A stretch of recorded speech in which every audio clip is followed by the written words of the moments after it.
وإذ قال الله يا عيسى ابن مريم أأنت قلت للناس اتخذوني وأمي إلهين من دون الله قال سبحانك ما يكون لي أن أقول ما ليس لي بحق إن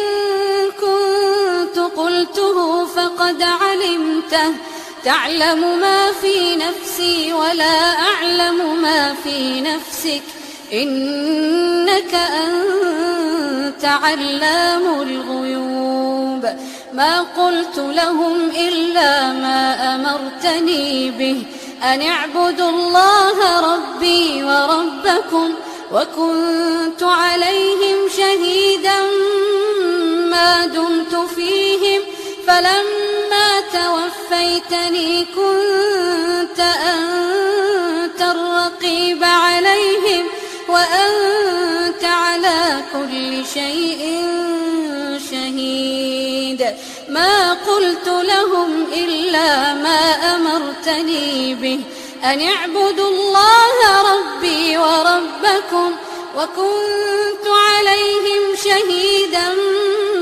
ما دمت فيهم فلما توفيتني كنت أنت الرقيب عليهم وأنت على كل شيء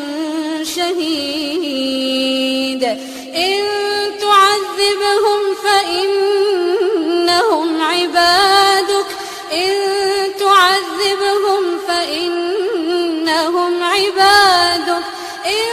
تعذبهم فإنهم عبادك وإن تغفر لهم فإنك أنت العزيز الحكيم قال الله